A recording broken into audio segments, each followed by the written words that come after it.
nós não conseguimos concluir por dificuldades de licenças ambientais, dificuldades de autorização de passagem. Embora a gente faça uma gestão muito forte em cima disso, a gente tem aí algumas obras represadas, não são muitas, já melhorou bastante, né, em que a gente poderia até ter um volume de investimento até superior.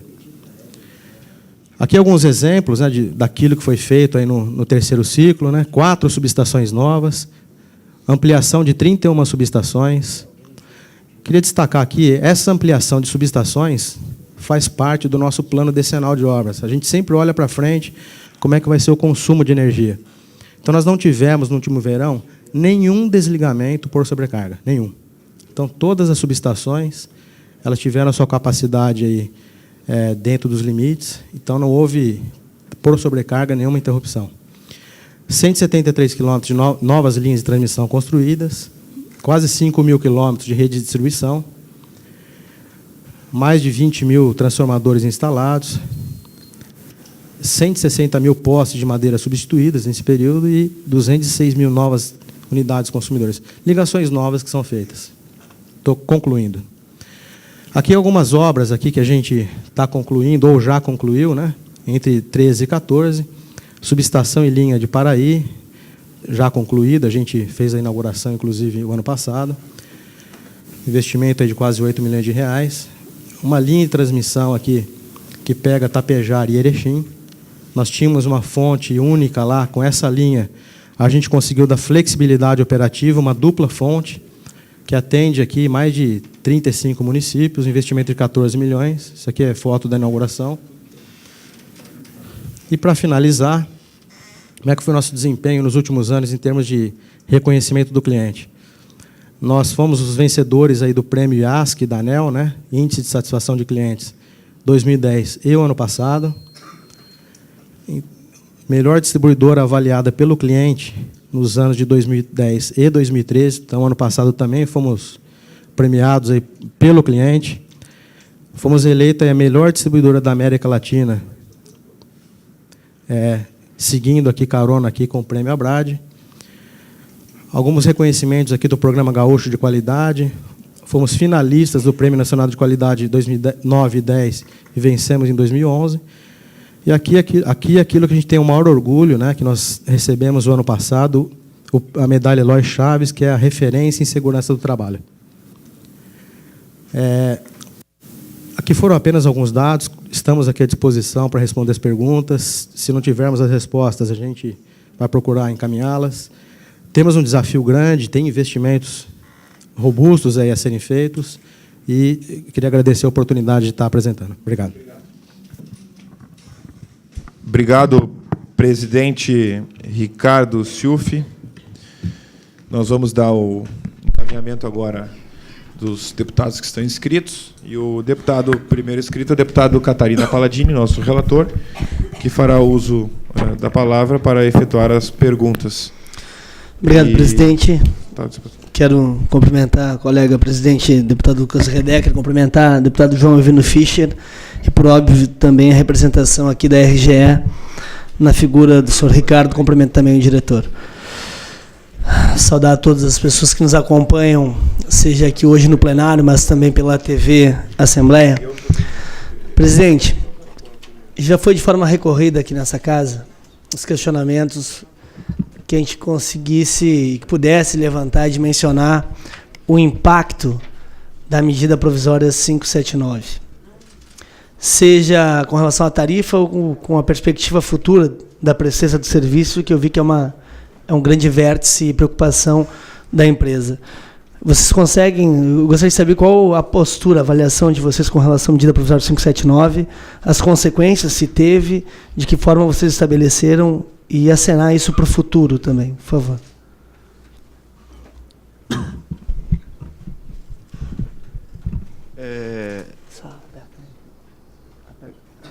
Aqui? Já deu. Pode falar mais perto. Boa tarde a todos. Deputado Lucas, em nome de Vossa Excelência, cumprimento a todos aqui presentes. A medida 579 não trouxe impacto aí ao nosso plano de investimentos, tá? Nós continuamos a investir o que estava no nosso plano decenal de investimentos. Então, nós não tivemos impacto nesse aspecto em relação a algo que pudesse trazer prejuízos aí à qualidade do fornecimento de energia elétrica aqui ao Rio Grande do Sul. Perfeito. Foi falado aqui das obras represadas, presidente. Com relação às obras represadas e objeto também a última entidade, instituição que foi inquirida aqui foi a FEPAM. Vocês têm muito, como vocês lidam com os entraves? Tem muito entrave? Como é que o processo é moroso da instituição? Falando das perspectivas de avanços, e eu vi que aqui vocês também têm uma perspectiva logo também de energia eólica, que é a de Palmares, que já está posta, e também se vocês participam de perspectivas de projetos futuros, que a gente está vendo muito na zona sul do estado. Como é que vocês estão lidando com isso? Estão convivendo com isso? Com relação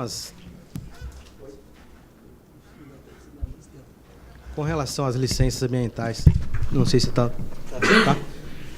houve uma evolução muito grande, principalmente no ano passado, com a liberação de várias obras. Existe um número reduzido hoje e o grande entrave hoje para a gente são autorizações de servidões, travessias de estradas, mas que isso vem sendo tratado para que a gente consiga concluir. Houve, sim, uma evolução muito grande, aí, principalmente no ano passado. Com relação a projetos futuros, nós temos uma empresa, como eu relatei ali, que é a CPFL Renováveis, que tem investido bastante em parques eólicos, até na apresentação, mais de 90% dessa energia de geração vem de parques eólicos, de energia sustentável. Então, é um segmento que a empresa tem investido bastante e vai continuar a investir. Perfeito. Na apresentação, vocês falaram aqui de 1.200 religadores. Quanto tempo vocês levaram para chegar até esse número? A gente sabe do custo disso. Se isso está balizado também, a pergunta...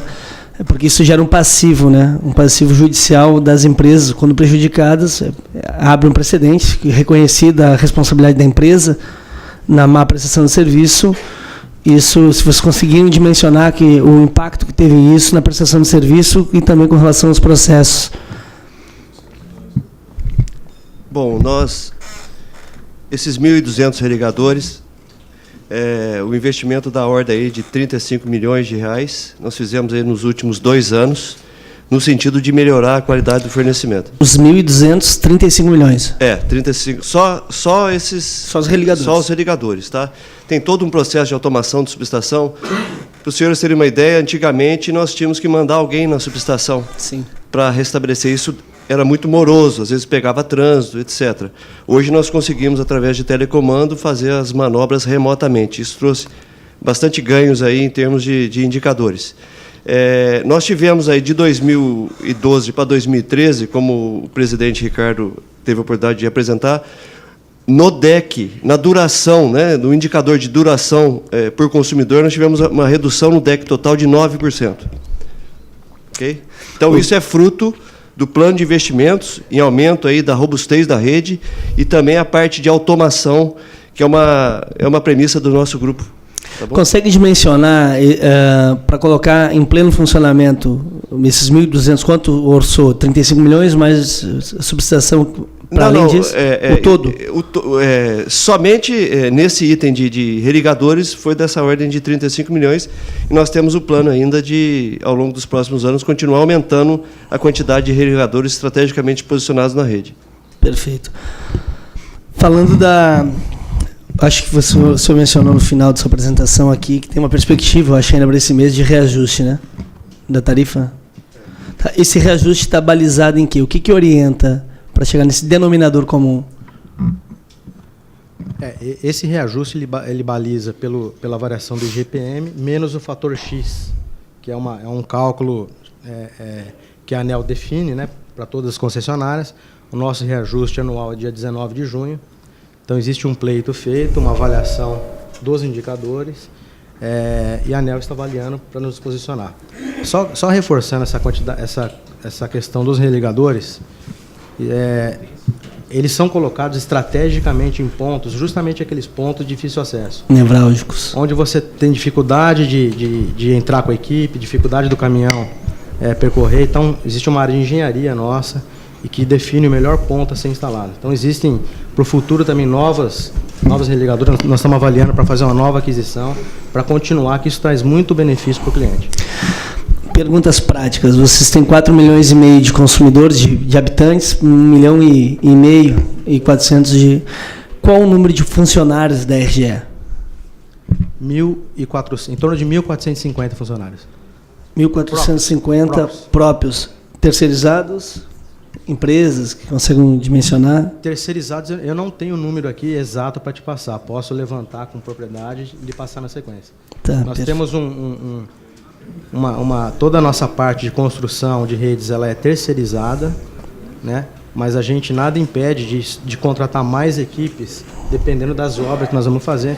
Por exemplo, cada obra daquela de subestação nova que eu faço é um conjunto de funcionários adicionais. Então isso é muito volátil, muito dinâmico. Eu vou levantar então uma média que tivemos aí em 2013 e passo para você. Tá.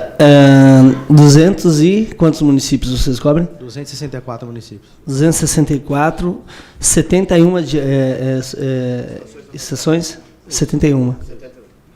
Tá certo. Presidente, me tenho por hora me tenho por satisfeito e agradeço a participação dos demais colegas.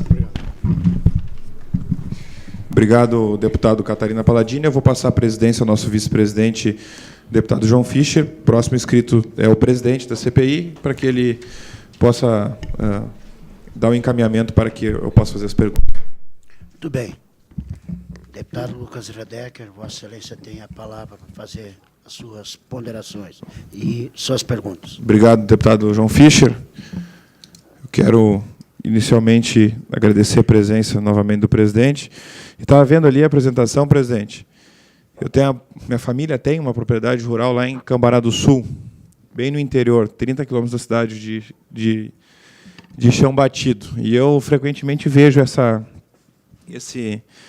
estrutura de vocês, de andamento, e as caminhonetes, como o senhor disse, as próprias motos que vão lá buscar, e particularmente a linha que a gente tem, que é só nós que recebemos a energia, uns 8 quilômetros, eu acho, que passa pelo meio do campo, e tem esse problema de bater galho, mas eu, particularmente, como cliente, estou satisfeito com o trabalho da RGE lá na nossa propriedade.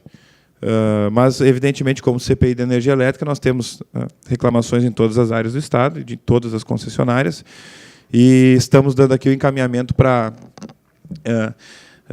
darmos a condição de representar o mais próximo possível das pessoas que encaminharam as suas reclamações e, acima de tudo, aquelas necessidades. Então, eu quero perguntar para o senhor, presidente, na condição da área de concessão, vocês têm qual o percentual já de residências, ou enfim, focos atingidos com a energia na RGE?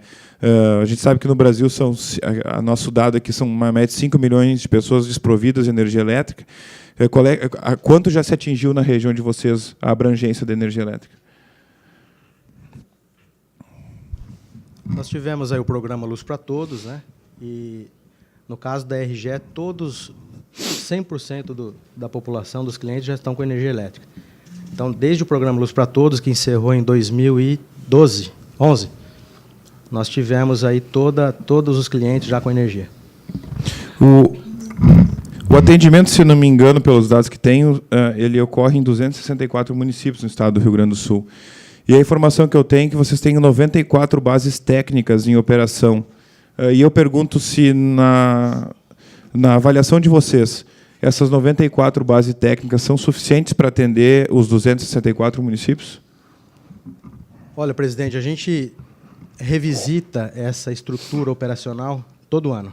Inclusive, nós estamos concluindo e, para vocês entenderem, se você pegar hoje os grandes centros, a dificuldade de deslocamento em função do trânsito é muito grande. Então, nós estamos aí com um plano já para ser implantado esse ano, para abrir novas bases, a gente chama de estações avançadas espelho. Nada mais é da gente setorizar os locais para ter um atendimento mais rápido. Eu tenho que montar uma estrutura, veja, eu tenho uma estrutura concentrada num determinado local. Vamos supor aqui Porto Alegre, se eu tivesse uma estrutura em Porto Alegre e eu tenho uma área um pouco mais distante, que eu tenho um trânsito acentuado, eu abro uma estação avançada espelho para fazer um atendimento setorizado e mais rápido. Esse trabalho está sendo concluído agora em junho, então existe sim a tendência de abrir novas estações avançadas. Para nós é bom que a gente coloque lá a equipe nossa próximo do cliente, e para o cliente é bom que tenha um atendimento mais rápido. E qual é que é o parâmetro, o critério utilizado de instalação das bases técnicas? A gente sabe que algumas bases, daqui a pouco elas ficam mais distantes do centro ou do próprio interior de algum município, né? E aí, no caso de um sinistro, alguma coisa, a equipe, se ela tiver que se deslocar da base até lá, ela pode demorar ou meia hora, ou uma hora, ou um certo tempo, que eu não sei. Qual é que é o parâmetro que vocês utilizam para essa distribuição?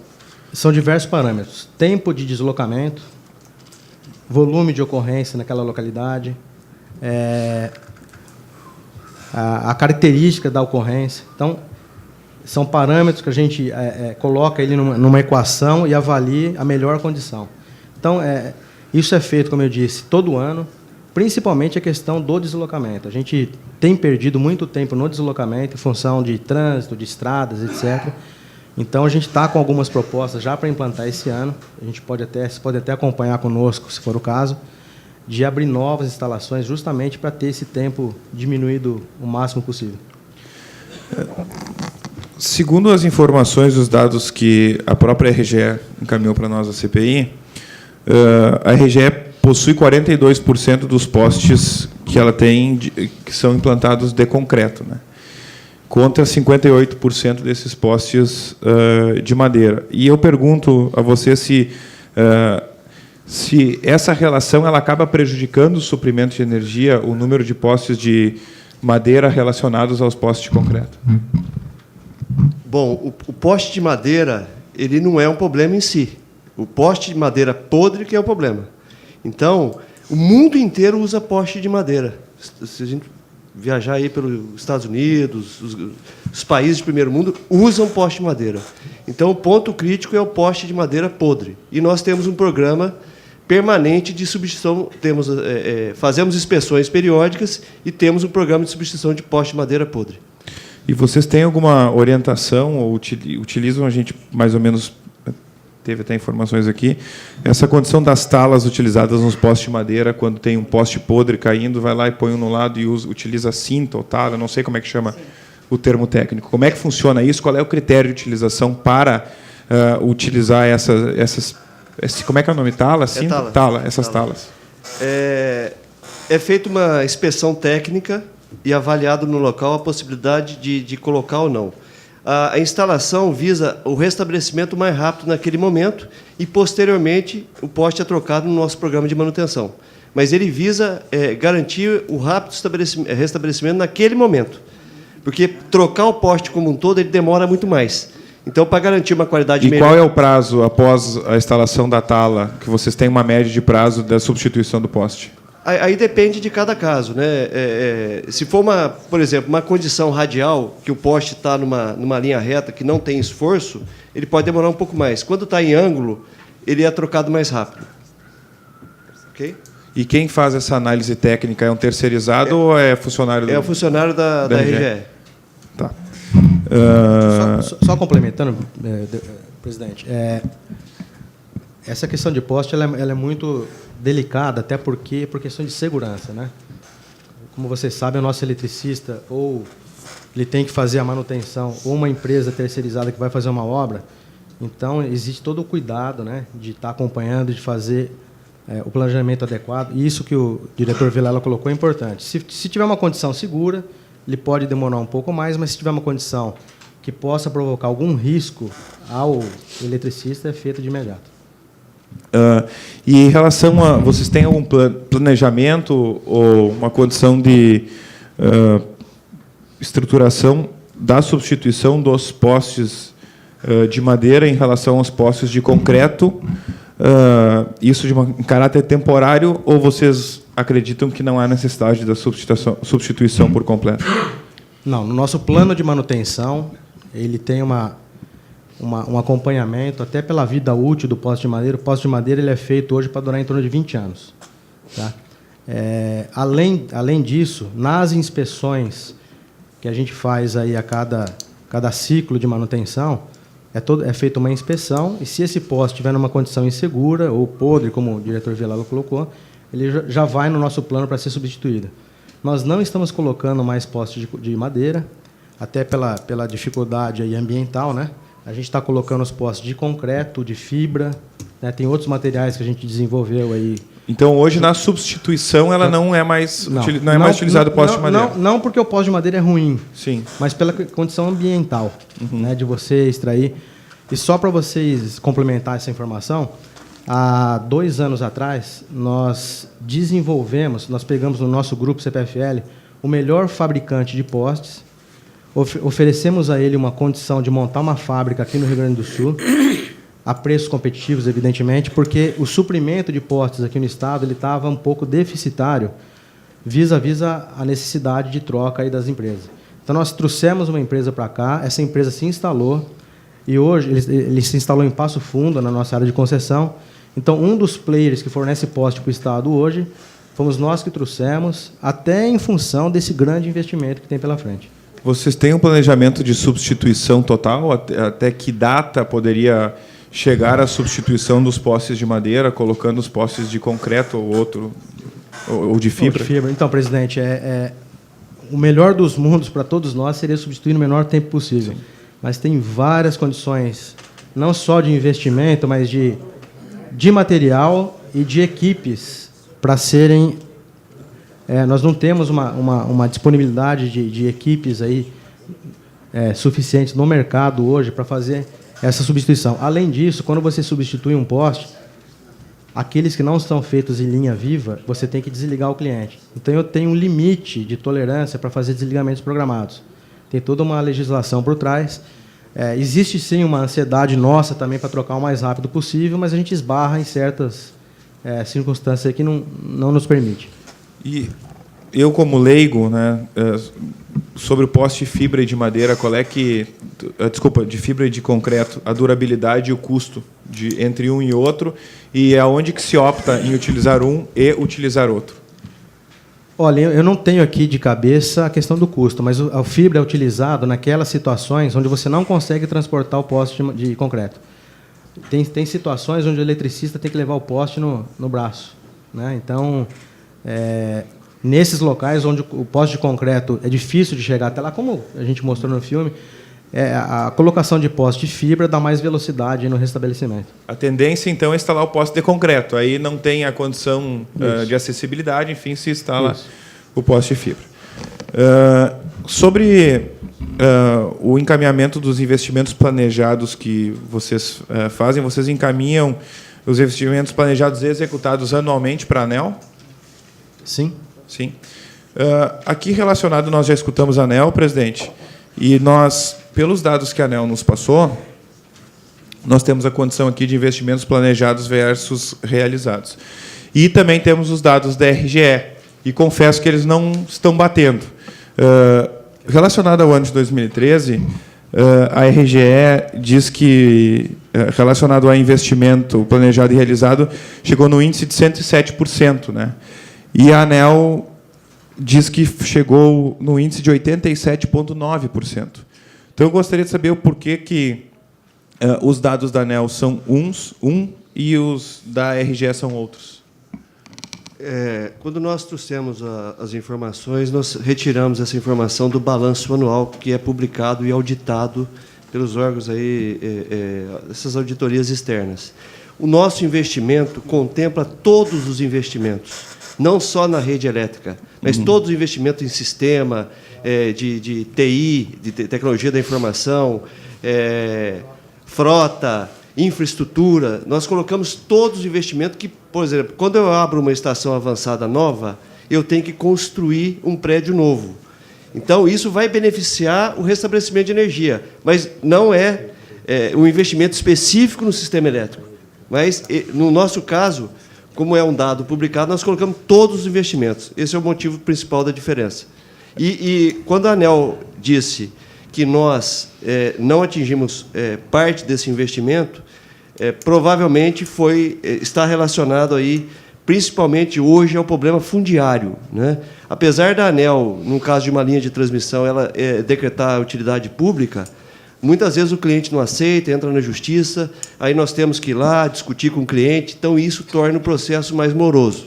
Tá bom? Então, no caso de a instalação em um município e a instalação de um prédio administrativo, ele é considerado investimento também? É considerado investimento. Tá, então, por isso que os índices são diferentes. Presidente, no âmbito regulatório, quando você olha o ciclo de 5 anos, a própria ANEEL nos repassou lá os investimentos, nós atingimos R$1 milhão superior ao que havíamos programado com eles. Uhum. Tá? Então, se houver algum descompasso em algum ano, mas no ciclo tarifário ele é compensado. Uhum. Como eu disse, né, se eu tivesse concluído algumas obras, principalmente linha de transmissão, por problemas fundiários ou ambientais, eu não consegui concluir a obra, ela não foi considerada naquele ano, mas no ciclo tarifário ela é realizada. Sobre os investimentos comparando os investimentos da receita líquida e o percentual... aqui, os investimentos da RGE na condição das suas instalações técnicas. Se nós compararmos as instalações técnicas com a receita líquida, que percentual mais ou menos... Aqui eu tenho uma média que foi feita pela nossa assessoria de um percentual de execução numa ordem de 9% a 12%. É mais ou menos isso? Ele não está diretamente relacionado à receita, né? Está relacionado ao nosso plano decenal de investimentos. E como é que é feito o plano de investimento de vocês? Como é determinado? O plano, nós temos uma área de crescimento que analisa o crescimento de mercado, tá certo? Então, eu não... Por exemplo, se eu decido para construir uma subestação em 2018 hoje, porque construir uma subestação hoje demora bastante. Sim. Eu não tenho como, de um ano para o outro, tomar essa decisão. Então, nós temos uma área de mercado que analisa, com vários parâmetros, com várias variáveis, o que pode impactar o crescimento de mercado, né? E, com isso, nós fazemos o nosso plano de crescimento para atender às novas ligações, novos empreendimentos, e também temos o programa de manutenção. Então, é isso que define o meu plano, o meu CAPEX, que a gente chama, que é o plano de investimento ao longo de 5 anos, e ele é revisitado a cada ano. E com certeza, a cada 5 anos, vocês apresentam o resultado do plano para a ANEEL, e ele é determinado quando vocês apresentam um plano de investimento, há uma aprovação da ANEEL relacionada a isso. Hoje, antigamente, a ANEEL aprovava antes da gente investir. Hoje é o contrário. Hoje nós fazemos os investimentos e a ANEEL fiscaliza e valida ou não esses investimentos. Então, existem critérios técnicos rigorosos que, se a gente não for prudente, né, a ANEEL não reconhece. A cada 5 anos, vocês apresentam o resultado daquele plano de investimentos. Exatamente. Isso. Quando nós estivemos conversando com a ANEEL aqui, ela disse que, foi uma pergunta que eu fiz, que algumas concessionárias deixam, muitas vezes, para investir no último ano ou no meio do penúltimo ano, relacionado à depreciação do bem, enfim, outras coisas. Isso é uma prática da RGE? Não, a gente faz, nós temos aí aquilo que eu disse, presidente, nós temos aí um plano ao longo dos 5 anos. Vamos nos restringir ao ciclo tarifário. Algumas obras podem ter problemas, como eu disse, mas o planejamento não é para fazer no final do ciclo, não. Sim. Ao longo dos 5 anos. Até porque, se eu deixar muita coisa para o final do ciclo, eu não consigo realizar. São obras de longa maturação, depende de equipes, depende de desligamentos programados, né, e outros fatores aí que podem comprometer a execução das obras. E o que o diretor Vilela colocou, os investimentos prudentes, não sei se todo mundo é familiar a isso, nós temos um problema de glosa.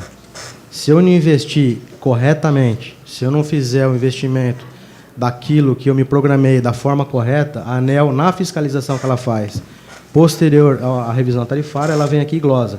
Olha, eu investi 1 bilhão, mas ela vem aqui, ela reconhece 800, é 800 que vai valer. Então, no último ciclo, nós atingimos aí 1 milhão superior ao que havíamos previsto. Aqui tem aqueles índices que foram apresentados ali pelo senhor presidente, sobre índice de DEC, duração de interrupção, e FEC, a frequência de interrupção. Nós temos aqui um dado de evolução no índice DEC, né? Isso aí é ocasionado por quais motivos? Bom, o DEC, nós temos o FEC, que é a frequência. Sim. O FEC está diretamente relacionado ao nosso plano de investimento e robustez da rede. Tá? É a frequência com que desliga o sistema. Sim. O DEC é a duração. O DEC depende de uma série de variáveis que muitas vezes fogem ao nosso controle. Por exemplo, quando nós temos vários temporais seguidos, por exemplo, um grande temporal atingiu uma determinada região do estado. Então, nós estamos lá restabelecendo todo o sistema. Se no outro dia, por exemplo, tem outro temporal, apesar da gente... envolve muito logística operacional. Então, eu posso mandar equipes de outro lugar do estado, mas nem sempre eu consigo dar vazão, aí demora um pouco mais. O DEC está relacionado à nossa logística operacional de atendimento e também, principalmente, senhor presidente, a questão de acesso, né? Tanto é que a relação DEC pelo FEC é uma relação que demonstra isso. O FEC está em torno de 10 e o DEC em torno de 20. Então, isso significa o seguinte, eu demoro, em média, 2 horas para atender uma determinada ocorrência. Então, isso depende. Condições de acesso, condições climáticas, muitas vezes desfavoráveis, e por aí vai. O DEC, pelo que eu analisei aqui, o DEC está acima do índice exigido pela ANEEL. Então, né, nós temos hoje, pela ANEEL, e todos esses dados são publicados, nós temos 3 DECs. Tá? O DEC que o cliente sente é o DEC total. Tem o DEC regulatório, esse que nós crescemos no ano passado. O DEC regulatório, ele tem alguns critérios de expurgo, seguindo os padrões mundiais de indicadores. Quais são os critérios de expurgo? São situações de emergência, quando uma cidade decreta calamidade pública ou situação de emergência, e a outra condição são dias críticos, quando um determinado dia o número de ocorrências cresce muito em relação à média histórica. Então, esses dias são expurgados. O que nós tivemos no ano passado, em comparação com o ano anterior, nós tivemos menos dias expurgados. E, com isso, nosso índice cresceu. Mas não foi pela falta de investimento, por ter deixado a logística operacional de lado. Muito pelo contrário. O DEC total caiu, tanto é que o cliente nos reconheceu aí como uma evolução de um ano para o outro, através das pesquisas ou da ANEEL ou da ABRAD. Deputado João Fischer, de imediato eu encerro as minhas perguntas, justamente para que Vossas Excelências deem continuidade e, posterior, eu quem sabe, voltarei a fazer outras perguntas. Deputado Lucas Redecker, Vossa Excelência está novamente com a presidência dos trabalhos.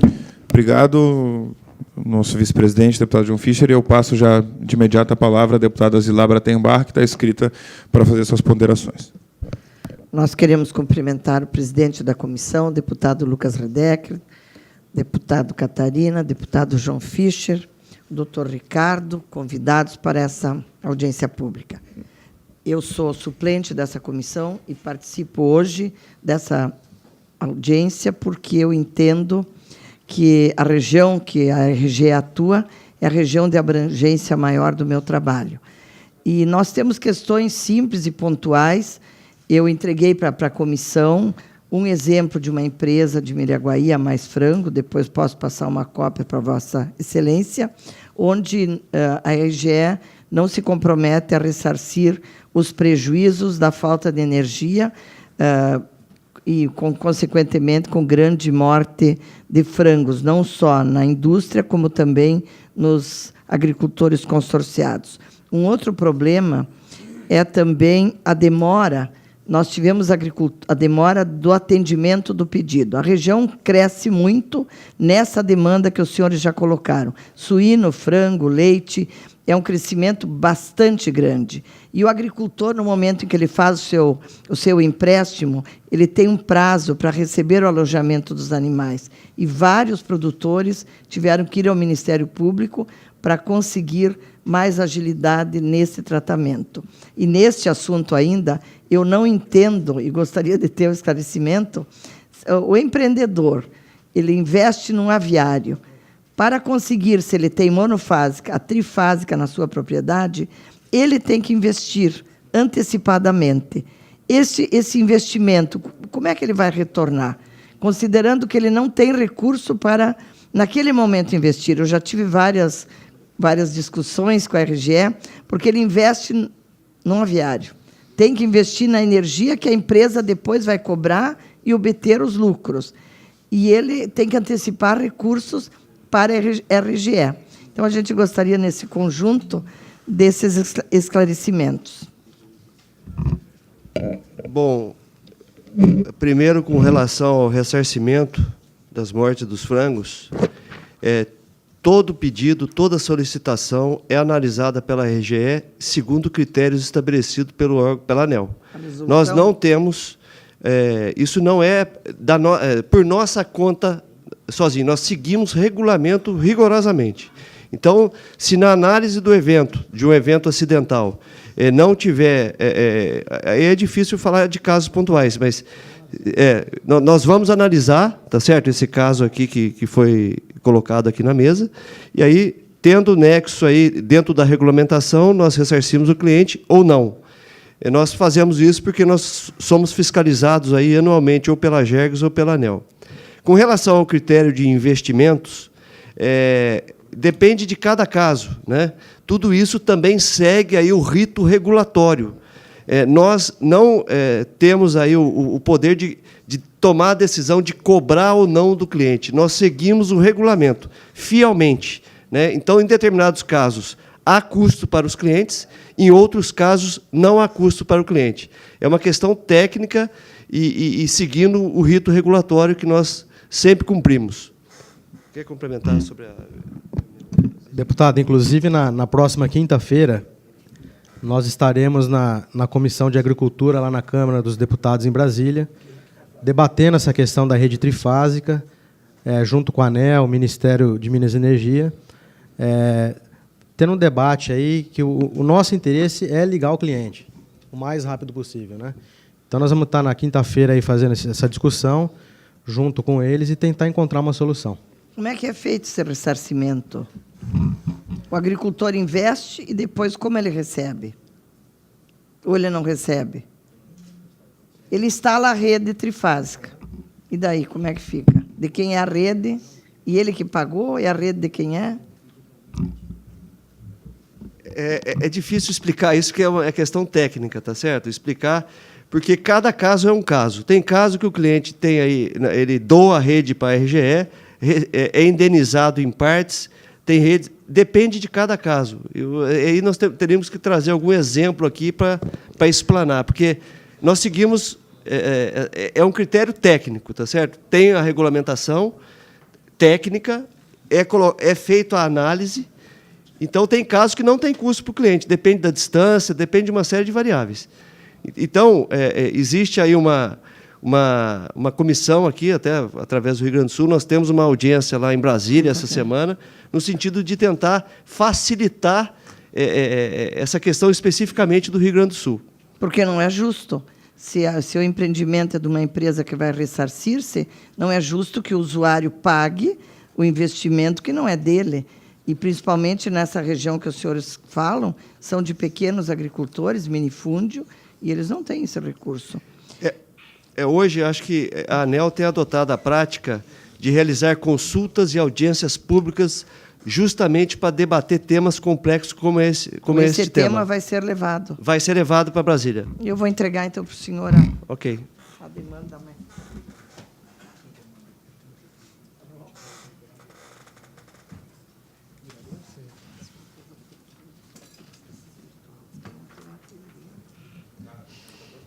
Sim. A gente agradece e continuaremos atentos. Obrigado, deputado Azilá Breitenbach. Eu passo de imediato a palavra ao nosso vice-presidente, deputado João Ervino Fischer. Muito bem. Colega deputado Lucas Redecker, deputado Catarina Palladini, demais deputados que participaram, e aqui, em especial, o presidente da RGE, Ricardo Ciufi, também seus demais diretores que participam dessa audiência e todos aqueles interessados naquilo que nos motivou a fazer e a compor esta comissão parlamentar de inquérito. Em primeiro lugar, o que nos motivou é a prestação de serviço. A falha na prestação de serviço. uma prestação de serviço não adequada. Eu não estou aqui me referindo a nenhuma das empresas. Hoje nós estamos inquirindo só a RGE, mas foi isso que motivou e nos trouxe a criar esta comissão parlamentar de inquérito. Por isso, senhor presidente, é de fundamental importância que nós saibamos exatamente tudo o que vem acontecendo de um período para cá. E, doutor Ricardo, eu vou lhe fazer algumas perguntas. Se o senhor não puder responder, não tem problema, nós podemos... Presidente, podemos posteriormente receber essas respostas, mas precisamos delas. E tem algumas questões que eu tenho que levantar aqui que não estão corretas. E eu acredito que nós também temos que apontar isso. Em primeiro lugar, os investimentos não poderiam ser apontados pela empresa. Ela pode ter todo o conhecimento sobre o desenvolvimento do Estado, mas ela não é a propulsora do desenvolvimento. Quem tem que ser são os governos ou entidades que sabem exatamente onde é que o Estado vai evoluir, vai desenvolver, vai ter que trabalhar algumas áreas específicas. E aí, portanto, aquela prestadora de serviço tem que fazer um investimento naquele lugar. Não é a prestadora, como se diz bem no nosso chulo aqui, não é a raposa que tem que cuidar das galinhas. Eu estou colocando isso, e me desculpe, o senhor também é funcionário, doutor Ricardo, mas quem tem que dizer não são as empresas, quem tem que dizer são os governos ou entidades que tem que dizer, olha, o desenvolvimento vai acontecer, nós temos que fazer um desenvolvimento naquela região, tem que haver um investimento naquela região de tanto, ou a empresa tem que haver um diálogo. A empresa diz aqui, nós vamos investir tantos milhões. Tudo bem, a ANEEL concorda, diz, olha, até fizeram mais, está tudo muito numa boa. Não é assim. Eu acredito, senhor presidente, esta CPI, ela tem que apontar que tem que haver um comprometimento do fornecedor, do prestador de serviço, independente do governo que tiver, mas tem que haver, olha, o setor tal vai expandir, vai ampliar, e vai ter que acontecer algumas coisas, o investimento tem que ser focado 30% para lá, 40% para lá, 20% para cá, e o resto. Então, para que haja um entendimento disso, não pode ser simplesmente o fornecedor que vai dizer, não, eu acho que o setor de frango vai evoluir, vai crescer, vai desenvolver, vai ter mais um abatedor, vai ter mais tantos galinheiros. Não é assim. Acho que o Estado tem que ser, sim, tem que dizer para onde e como quer. E isto, mas essa lei que rege é federal. Tudo bem, mas quem consome somos nós. É o Estado que é os cidadãos que são os consumidores. E nós temos responsabilidade aqui como parlamentares, porque aqui passam as leis que regem a atuação dos nossos cidadãos e o que deve acontecer dentro do Estado do Rio Grande do Sul. Portanto, quem presta serviço aqui também deve... tem responsabilidade com esta casa e com este parlamento. E esse parlamento aqui tem que, sim, fiscalizar. Por isso que nós estamos fazendo esta CPI. Eu sei do trabalho que vocês têm, eu admiro o trabalho, mas a minha primeira pergunta, e talvez o senhor não possa responder, e eu entendo isso agora, e talvez nem queira, mas isso tem que ser público. Eu quero saber a arrecadação, porque foi no dia 19/7/1997 que a RGE assumiu a concessão desta região, ou destas regiões. Eu preciso saber a arrecadação de cada ano, certo? 97, os 5 meses de 97, o ano de 1998. Ah, mas isso já ultrapassou o limite, os dados, porque aqui a própria, a nossa agência reguladora, a GERCS, diz que ela só tinha os dados que foram fornecidos, são os dados a partir de 2008. Mas nós precisamos saber a partir de 97. Então, 98, 99, 2000 e o investimento feito nesses anos também, certo? É que é importante a gente saber, porque nós vamos aqui também inquirir uma empresa estatal que presta serviço e também vai ser feito estas perguntas para ela, como também para outra concessionária, a Sul, também serão feitas essas mesmas perguntas, e nós temos que saber o que entrou, o que foi investido, certo? Essa é muito importante, não tem problema, ninguém aqui é contra o lucro, eu sou completamente favorável que todos que trabalham tenham lucro, tenham renda, pagam seus impostos, com isso todo mundo cresce, com isso todo mundo desenvolve. Mas quando se trata de uma prestação de serviço e de extrema importância, como é a energia, tem que haver, nós temos que acompanhar mais a fundo.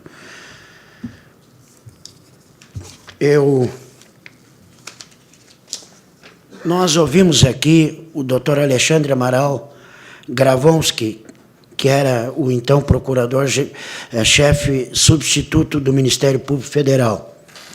E ele mostrou uma publicação para nós aqui, através de uma tabela no PowerPoint, que a RGE ocupa, conforme dados levantados em 2013, a 22ª posição no ranking nacional,